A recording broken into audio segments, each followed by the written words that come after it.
Is getting into law still a good move? If AI is taking the entry-level work, what actually happens to the juniors? From big law to in-house, startups and law professor, Brian Tang has done it all.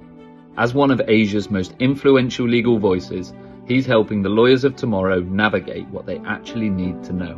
We're getting into secret cyborgs, reverse mentorship, and what the legal profession actually looks like 5 years from now. You don't want to miss it. So Brian, welcome. Thank you for joining us.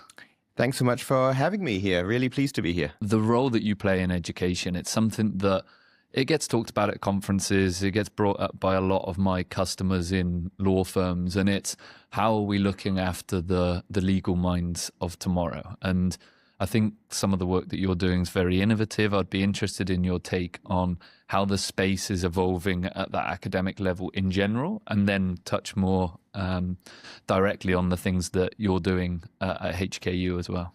Certainly. So let me share a couple of perspectives. So firstly, when I tell my old friends at law firms and corporate, I say, you know, if you think those organizations are siloed, universities are much more complicated beasts. Yeah. And then law schools themselves are one of the most conservative, given the nature of our profession. You know, we're the profession that values precedent, right? Yeah, okay. So change in itself is not so easy. So how I teach and what I propose to do was really introduce the elements of interdisciplinary approach as well as experiential. Okay. So in the US and other jurisdictions that have law as JDs, students have an undergraduate in something else, right? But in most of the other common law type jurisdictions, they go straight into LLBs. Yeah. So they don't have a lot of background. I'm lucky enough, I started in Australia, so there was a double degree. But, you know, so if you want to go into law, ultimately the law serves an industry, right? So are you able to understand and roll over your sleeves and to grapple with technology? Are you able to think about how law impacts society, the ways different industries operate, right? So it's not just understanding the law, it's in the context of all of those different things. Hong Kong U has got 10 faculties. I've got students from 8 of the 10. My course is part of the FinTech course. There's a FinTech degree, so I have computer science plus business students. It's part of the Design Plus course, which is part of architecture. I also have biomedical students come in, so it's interdisciplinary. The second element is experiential. So by experiential, in those that are familiar with law schools, very often they do have clinics that serve underprivileged or under-resourced communities. Yeah. We started by serving a different kind of under-resourced community, startups, right? Okay. Because often startups don't have, they have so many legal issues, but they don't even know where to start, right? We work closely in Hong Kong with organizations like Cyberport that supports the startup ecosystem. And the response I get from their senior management is why they love us so much is because they say, look, Brian, we get computer science students, we get business students, we don't get law students. So these are law students now working with startups on legal, regulatory, and issues, right, and policy research.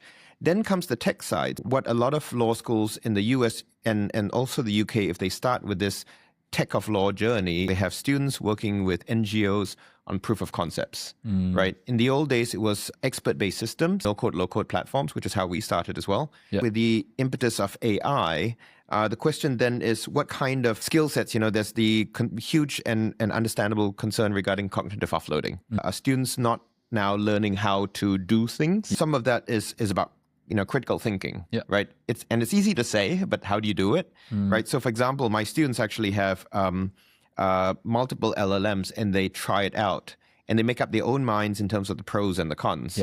So we're very lucky to have wonderful collaborators like yourself. We've allowed my students to get access to Vincent. So they get firsthand experience to try it out, and they compare it with other models using, same data, ostensibly, right? Except you've got proprietary data directly from source, right? But they also have similar prompts and what kind of output do they like? And so then they make up their own decision. The other thing I do share is that there is a difference between AI for productivity, which is the workplace, and the focus there is really on doing it efficiently, doing it fast. But for us in education, as we think about it, we need to have AI for learning.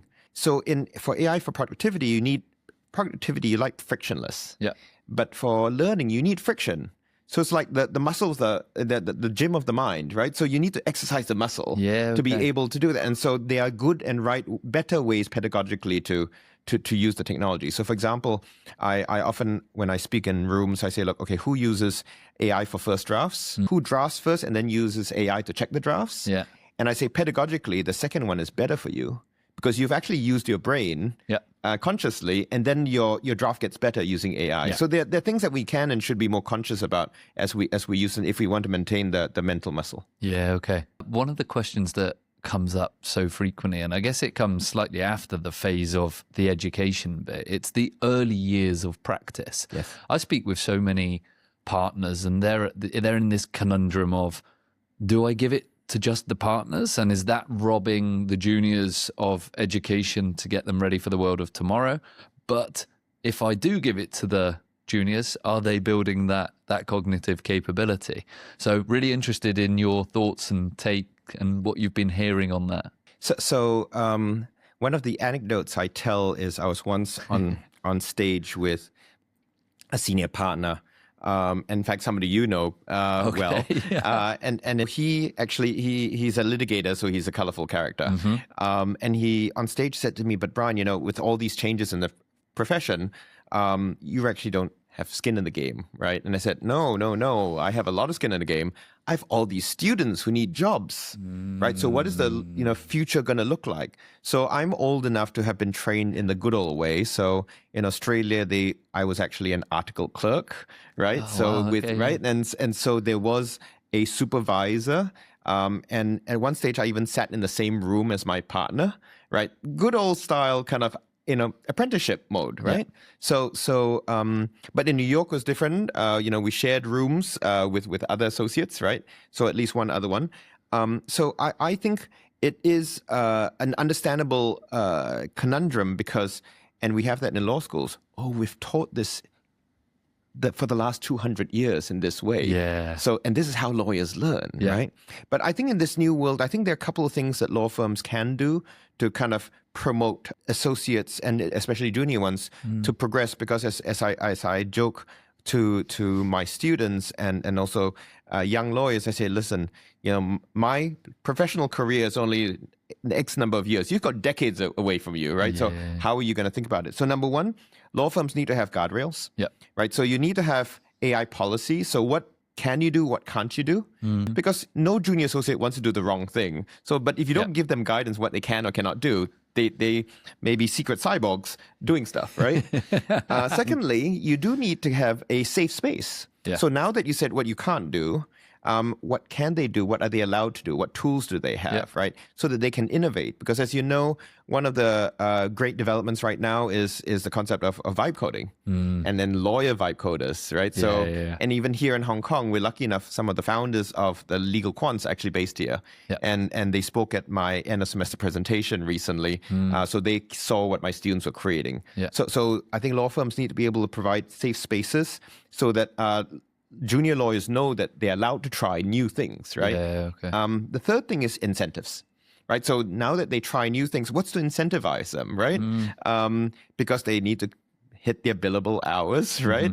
So you need to, and there are some firms that have done quite innovative things around that, whether special bonus pools, special codes for trying internal hackathons. So it's kind of permission and in fact encouragement to try things, right? And that's where it can get interesting because in theory one can think about mentorship, but which is the model of the old days. But in fact, I often promote what some call reverse mentorship. Because as you know, some of these young kids are really good at this. And they can actually help the older ones, the older lawyers who are used to doing it their way, to think of new ways of practicing, right? And so that's one of the premises of Light Lab. I determined that we are actually part of the change management of the companies we work with. Because when the lawyers there see what students can build, they're like, wow, if they can do it, I can do it too, maybe, right? So then last but not least, there's the training bit, right? And training bit comes with, how to use the tools, but actually also it's the mindset about using the tools. Because as you know, as the tools get improved, I mean, it's so fast, right? The tech stack is changing so quickly. So it's not just about creating, the perfect prompts that you're going to use, right? It's how do you use it? How can you use these tools? And how do you, solve real world problems? Yeah. That's so interesting. Reverse mentorship. I'm going to keep that one in my back pocket for future conversations. I love it. I think it's really empowering. In terms of the other hats that you wear, obviously consulting for the DOJ and the technology arm there, and then the co-chairing of Elita. What kind of conversations are you having in that space, and why is that important to a region like Hong Kong, Asia, etc., in this space? Sure. So if you recall my background, so I was in an investment bank, which is very competitive. So we'd work on multi-billion-dollar IPOs, and there would be multiple banks here. So we've always had this thought behind, front office and businesses, whether it's law firms or corporates, they can be competitive, and they should be competitive, right? Yeah. Because they want to serve their clients best, and, that's the bottom line. But some of us, we want to have a safe space to actually share insights and the like. So it was from that experience that I've always been a fan of having safe spaces to do sharings, right? Okay. And so in the legal innovation space, nobody has the answer, right? Daniel, nobody knows the right way forward. So, but by sometimes having people come together, then you can hear, I'm not the only one having that problem, right? So how did you address that? And then sharing tactics around that. In some of the larger, more established communities like Hong Kong and Singapore, I actually have separate roundtables, right? So one for in-houses, one for law firms. Because I joke that when the in-houses are in the room, the law firms are on their best behavior, right? Because that's their clients, right? So of course everything is great and hunky-dory, right? Okay. So whereas you do need to separate the two, because then comes one of the biggest challenges in the space right now, because all of this is impacting the business model, right? So how do law firms deliver their services and charge for it? And then what do clients expect from that, right? And so having them as separate discussions makes it particularly interesting, right? Because then they don't feel restricted in relation to what they can or cannot say in front of their vendors or clients, as the case may be. So just this year alone in 2026, we've run various roundtables in Singapore and Hong Kong. We've done a very first one in KL, and I just came back from the Philippines, in Manila, and we're going to be doing one in Seoul next month. Oh, wow. So really, it's kind of pulling together the different ecosystem parties so that they can share their challenges and ideally also share some successful tactics. So in terms of best practices, I think one of the biggest challenges in Gen AI right now is what Andre Karpathy calls the generative AI verification loop, right? Because as you know, AI, what used to take 3 hours to do, you can now do in 3 minutes. But how long does it take to check it, right? So ideally, you have an efficient loop around that so that hopefully net generate by AI and checking will still take much less time than actually doing it yourself. Then it's a win-win, right? Then it's a worthwhile investment, right? But one still needs to work it out, especially in light of the different practice groups and the like. So that's one area of these groupings. Another one relates to kind of mini advocacy, right? So if there are common issues, how can we as an industry, as an ecosystem solve it, right?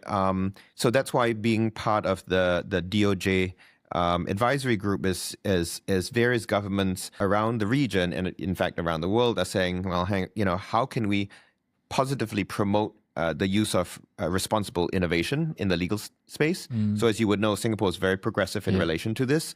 And so Hong Kong has, the Law Society has published guidelines since January 2024, but the DOJ is now, especially as part of the Chinese 14th five-year plan and now into the 15th, establishing Hong Kong as a legal sector hub, international legal sector hub. So how does that align, and how can we encourage some of that? And as an example of advocacy, one of the things that we're kind of playing with is APIs. So as you would know in your business, the trick is how do you get access to original source materials, right? And sometimes it's not very easy to get access to it, right? Yeah. So as you would know, yes, you can get the legislation. Yes, you can get some cases, but maybe not the lower court cases. And then the regulations. Yeah. So if it's issued by different regulators, right now it's still all done manually. Yeah. Right. So whereas if they're willing to create APIs, not just is it fantastic for vendors like yourself Yeah. to actually say, hey, we can build a great UI UX around it, right, and make it easy to use. But if law firms choose that they wanted to create it themselves, they can go directly as well. So that's something to encourage the governments to think about if they really want to promote use cases there. And then last but not least is really trying to find fit for purpose solutions. Yeah. Right. So we're frankly vendor agnostic. We want to encourage the best of breed here into the region for people to use and share. But the reality is, and I kind of joke about this, Asia is kind of cheap, as you would know, right? So they're not really. So there's some things. I used to work in RegTech. We have all these fantastic solutions, but they come out of the US or Europe and like too expensive, right? Yeah, and depending on the side, what part of the market you are, a lot of like, sorry, it's fantastic, but I can't afford to pay for that. Yeah. So won't it be great if we can either work with the large players to find product market fit? Say, hey, look, are you willing to segment? Right, and try different models in terms of charging, or are you willing to work with local players? Yeah, that's so interesting. And actually, I know what you do, but the way you've described it today, the kind of light bulb's gone on that you're those impartial kind of leaders in this space, looking at the whole picture and where are the bottlenecks that are affecting everyone. And how do we remove them? It's not a vendor conversation. It's not an in-house versus private practice conversation around where's the money going. You're looking at the legal landscape and going, how can we help? And I think that's so interesting. I'm going to ask two questions that I'm asking everyone that's joining the podcast. And I'm very interested in the first one because you're a very positive soul, Brian. And it's one of the reasons I always enjoy our conversations. So the question has a bit of a negative connotation, and it's, where are your biggest concerns in this space when it comes to AI in the legal industry at the moment? So, you haven't met me in my darker moments, I guess, obviously, right? So it depends on my audience. Sometimes some people feel that I'm too positive. Some people feel I'm too negative. So it really depends on my audience.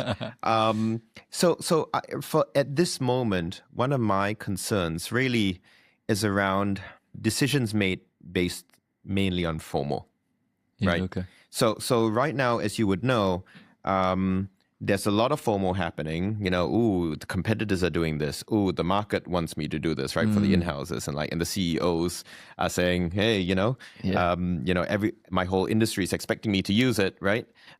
So investment decisions are made on tools, right? When the organization is not ready to really accept it, right? Number one.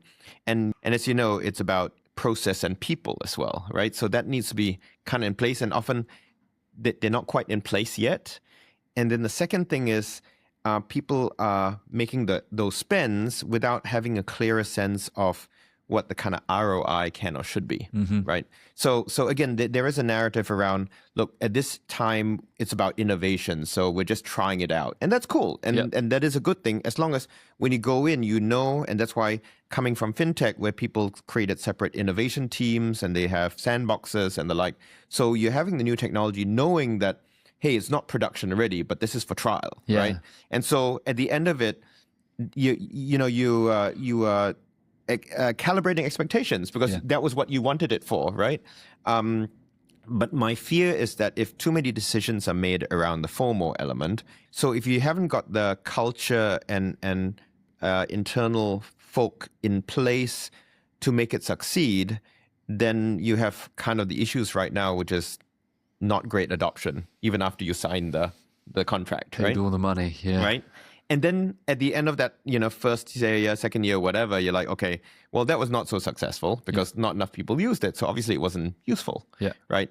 And then the other one is the measurement of the success. So if you haven't actually, thought through what success looks like, So after your first year or second year, whatever when your contract renewal is due, it's like, okay, right. So did it deliver what we really wanted? Well, okay, what is it that you really wanted, right? So have you marked that, right? So again, it's kind of linked to the first, but the adage is, you do need to measure, right? Yeah. Whatever is measured is actually then delivered upon, right? Yeah. So I think the fear, that the concern is that kind of investment decision making will then lead to disappointment if they don't have those two things in place.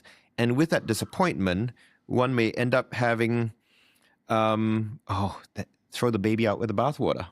It's not good, right? And so that is going to impact the next round, right? And then you could end up with a winter where people saying, look, this AI stuff, it's hopeless, right? Yeah. But that's because you didn't have the requisite stuff in place to make it succeed. Yeah, okay. So that's kind of my concern.